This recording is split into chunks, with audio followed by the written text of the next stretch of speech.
Welcome to On the Way to School, your 6-minute daily boost for educators and administrators. I'm Christopher S. Dennis, and today, let's elevate our journey together.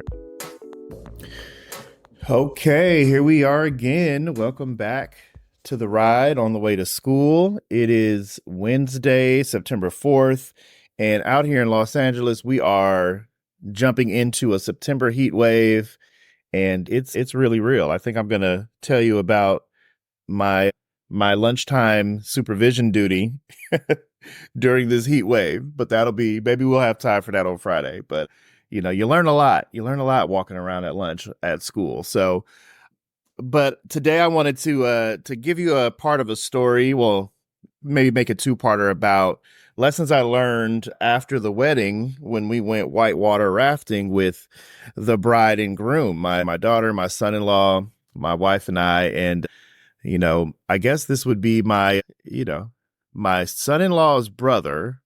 Is he my son-in-law too? These are the things you gotta figure out. I don't know why I want to call him my nephew. Like, that's not my son-in-law's brother. But anyway, so the day after the wedding, we drove from Nashville to Chattanooga, Tennessee, to go whitewater rafting. And this was an excursion planned by the groom. He wanted to do something together, and he's an outdoor, adventurous kind of guy, which was really cool. Now, mind you, the 3-hour drive was already, news to me, but I never really paid attention to the dynamics of whitewater rafting and what that meant. Never done it before. So when we get there, I just noticed all these people coming off the bus from that took them to the rapids. They're just coming off. Everybody's soaked. There's not a dry person getting off this bus. They're not getting off bouncing around. They're getting off like they just put in some work. So I'm not nervous, but I am cautiously aware. And for those of you that don't know, currently I do not know how to swim. I'm going to learn. I'm going to learn real soon. I love water, but I don't know how to swim. So, but I've done some things in water. We've done snorkeling in, the Dominican Republic, but I was getting towed by one of the guides because I can't swim. So at this excursion, they said, "Hey, you might have an out of boat experience." I said, "Oh, how likely is that?" And the person on the inside of the facility said, "Oh, not too likely." But boy, let me tell you, when I get out there, I quickly understand that it is highly likely if you hit the wrong bump, you're getting out of that boat. So my wife knows this. She knows that I can't swim. She knows I'm concerned. She keeps checking in on me, but I'm not overstating my concern, because am I scared? Not really, but I just don't want to fall over in the water. But our amazing guide, Kat, C Money, she looks at the 5 of us, because there's about 11 of us in the group, but we broke it up 5 and 6. She looks at the 5 of us, and she looks at me and Justin, the groom, and says, "Okay, you two in the front." I'm like, I'm not, she didn't ask us our qualifications. She didn't ask anything. She just told us we were in the front. And she had just given us instructions of how to sit in the raft if you're not in the front. She said, if you're not in the front, you could put your legs, your feet under these little notches, and you can wedge them in here. There's none of that available in the front. So she said, just get them in there any way you can. She said, because you've got to get them in there so that you don't fall over. Because when you end up falling, your legs want to swing, and you can protect yourself this way. So I'm like, not only can I not swim, I don't have the same level of what I feel is security for putting my feet. And I'm in the front. That means I'm going to see everything first. We're going to hit everything first. But I don't complain. I just keep going. And I just try to listen to her instructions that she's given us before we even get in the water and learn as much as I can. She teaches us to sit in the boat. She tells us to take some practice rows on the gravel and tells us we need to be in sync. She's like, if I'm not confident you guys are going to be able to do this, we're going to have a tough day. So we need to get this right. So she's very serious, very focused in teaching us. And I appreciate her instruction and letting us know how serious it is, because I already have some concern, right? And once we get in the water, we take some practice swings. She says, I am like, you guys are making me nervous. And so she's counting out forward 1, forward 2, back 1. And she's like, guys, I'm not going to keep counting these for you. Like, I don't have the energy to be able to count for you, steer you, and do everything. We got to work together. So then we all just start counting together in unison as loud as we can.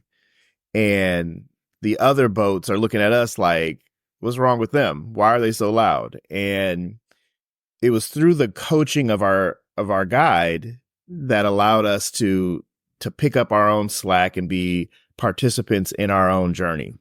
So our yelling in unison and her clarity of how concerned she was about our teamwork really allowed us to get it together. And as we kept going, it's about a 5-mile run. As we kept going, because we were already yelling together and doing some things, like after we started hitting these rapids, we started to scream and yell and have fun and start doing high fives with our paddles. And, my wife did fall out the boat a little bit, but she was right behind me. She did grab me and pulled herself back in. My daughter grabbed her.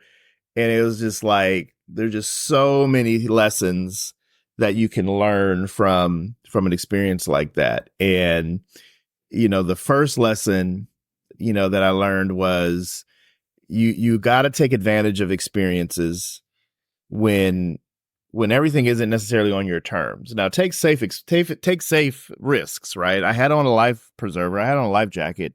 So if I fell over, as long as I didn't do anything strange, I probably would have survived. But I didn't let the fear stop me. And I needed to listen to the instruction of my teacher. I had to take the direction. And once I took the direction, it was up to me to execute on those instructions. And at some point in the journey, she, C Money said, she said, Chris, can you like flare your paddle out to the right a little bit, because your rowing is so strong that we all need to catch up with you. I was like, oh, okay.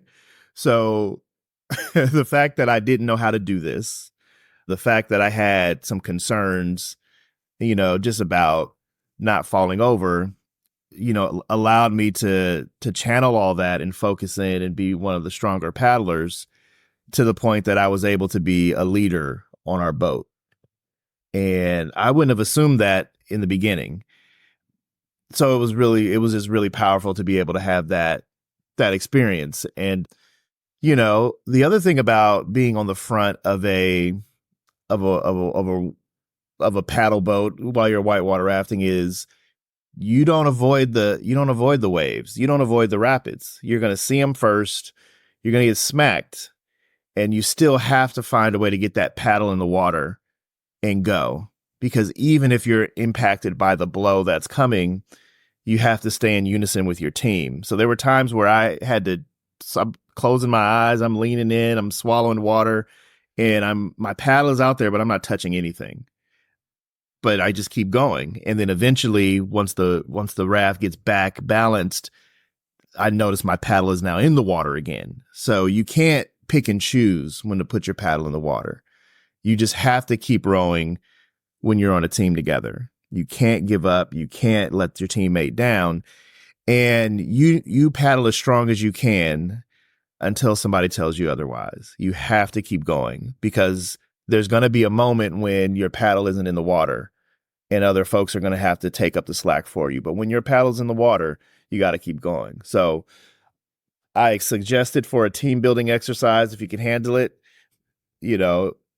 not as safe as a trust fall, but it is pretty darn cool, if you ask me. So anyway, I hope this is something helpful for you on your way to work. See you tomorrow, folks. Thanks for joining me on the way to school. Stay inspired, stay motivated, and keep making a difference. I'm Christopher S. Dennis. See you tomorrow.